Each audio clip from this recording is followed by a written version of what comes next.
Hello and welcome to my course on electroacupuncture, vagal nerve stimulation, science and mechanisms. My name is Dr. Ayla Wolf. I'm a doctor of acupuncture and oriental medicine, and today I wanted to spend some time talking about vagal nerve stimulation because there are a number of different devices now on the market that promote vagal nerve stimulation. There's a lot of research and science coming out about the vagus nerve and about modulating the tone of the parasympathetic nervous system through vagal nerve stim. And because we as Chinese medicine practitioners are able to do vagal nerve stimulation through electroacupuncture techniques in the inner ear, I felt like it would be important for us to have some of the background information, the science, and a deeper understanding of why we would want to do that and how we are actually impacting different systems within the brain, different structures within the brain as a result of doing electroacupuncture techniques. So hence the purpose of this course. This, I hope, is useful information to you, and would love your feedback on how you have perhaps taken the information and put it into practice. Would love to hear case studies, results, and feedback. So this course is on electroacupuncture vagal nerve stimulation, and I use that term very specifically because this is not just a lecture on auricular acupuncture, and it's not a lecture on manual acupuncture. It's a lecture specifically speaking to electroacupuncture techniques performed on the inner ear, which is where we have access, or kind of the greatest access to the vagus nerve. And we will put that in the context of, again, what other medical devices are out there, how they work. We'll talk about the functional neuroanatomy involved in the vagus nerve, what happens when we perform vagal nerve stim from both a peripheral sense as well as a central nervous system perspective, how the vagus nerve is connected to different structures and different networks in the brain, and that kind of far-reaching effect of increasing activity within the vagus nerve.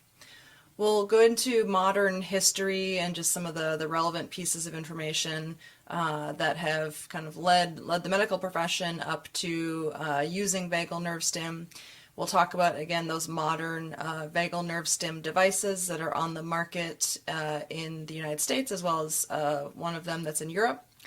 And we'll talk about the proposed mechanisms of action, as well as a research review looking at the functional magnetic resonance imaging studies, saying, what parts of the brain are activated or deactivated as a result of doing electroacupuncture vagal nerve stimulation. And then we'll talk about just a couple of key functional tests that we can do with our patients to assess what's going on with some of these structures related to the autonomic nervous system, so that you can collect a couple of objective biomarkers before and after your treatment to help understand how your treatments are affecting your patients in terms of their autonomic nervous system functioning and integrity. And then, based on all the research that we talk about, we'll come up with some acupuncture strategies for how to put all of this research into practice. So if we look at this idea of a loss of parasympathetic or vagal tone in the body, we went over a slide of what parasympathetic tone does in the body. So now we're going to talk about, what happens if we lose that parasympathetic tone.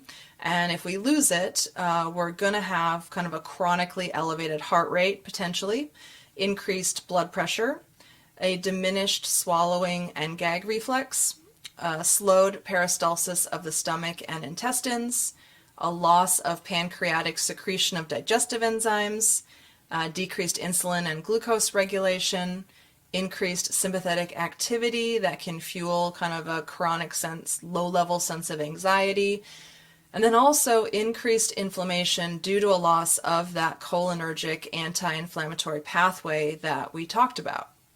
So that's a lot of things that essentially are going to go wrong within the system when we lose that parasympathetic tone, which is why there is so much research looking into this.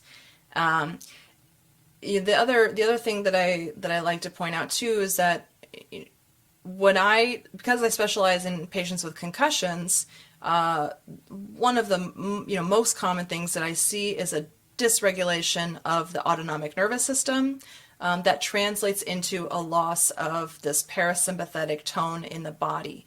And so for me, this information has become so helpful because I work with a population of patients where I actually see this playing out every single day. And many of my patients with brain injuries do say to me that they have developed digestive dysfunction after their brain injury. And this is in a sense what's happening. They're losing their parasympathetic tone as a result of the brain injury, and they're now having slowed peristalsis of the stomach and the intestines. They're not producing the proper digestive enzymes to break down their food, and as a result, they're having increased food sensitivities and reactions to certain foods. A lot of these patients come to me and they say, I've had to cut out gluten, I've had to cut out dairy, I've had to cut out X, Y, and Z because every time I eat it, I'm having a reaction to it. And it's not a random onset of food sensitivity. It is a loss of parasympathetic tone due to the brain injury that's causing this decline in gut function. And again, if you want to learn more about that, I have my lecture, Improving Function of the Gut-Brain Axis, which really dives into that in much more detail. And then another thing is this idea of glucose regulation, insulin and glucose regulation. Many people with brain injuries also have issues and struggles with regulating blood sugar levels. And this parasympathetic tone can be a big aspect of that. People can also develop a lot of chronic pain patterns and chronic inflammation, which could be linked to this cholinergic anti-inflammatory pathway also being affected by the loss of vagal tone. So again, I have kind of my bullet point of things here, but to me, it's not just a bullet point list of possible things that could go wrong. It's something that I see day in and day out clinically for all of my patients that have concussions and brain injuries. So given kind of the nature of the patients I work with, this information is really important. And then I have a slide here that says responsiveness is the goal. And what I mean by that is that the sympathetic nervous system is not the bad guy. We need sympathetic nervous system activity. The problem is that we lose the responsiveness of our autonomic nervous system to switch from kind of a sympathetic output to a parasympathetic output.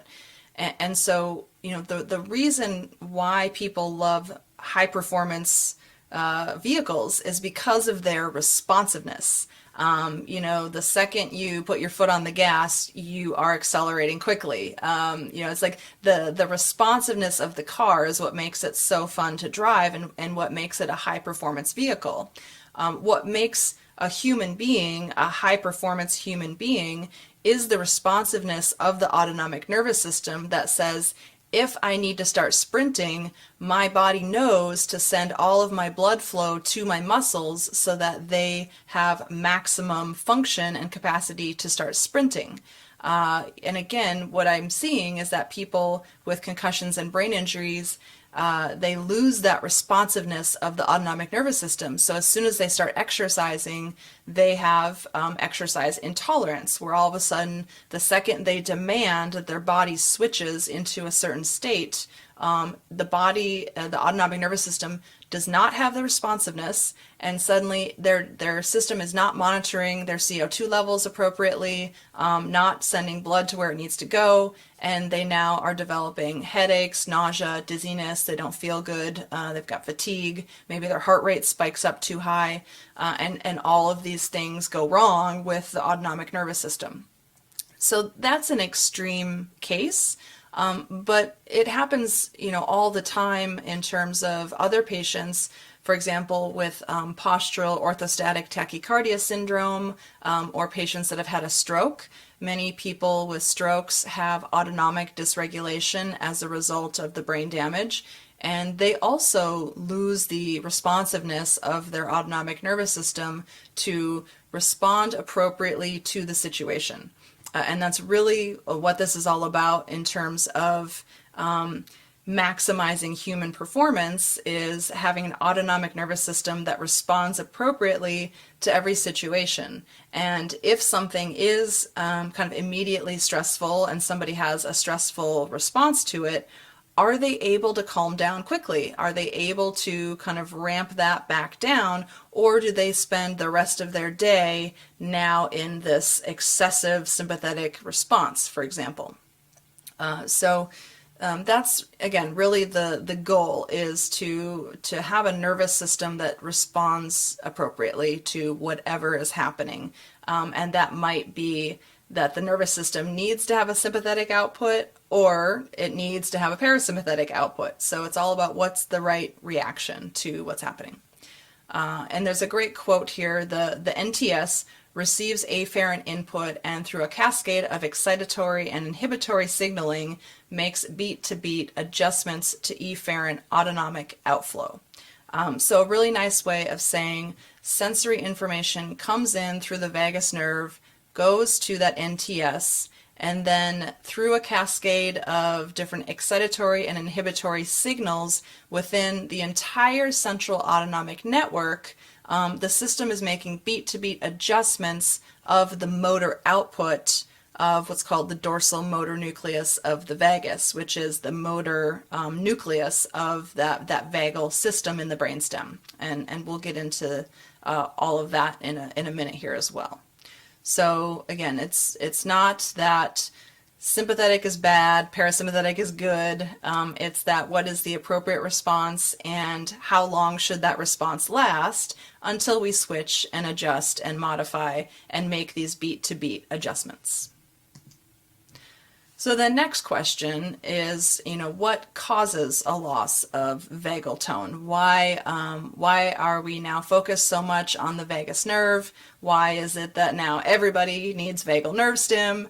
What's causing this loss of vagal tone in the first place?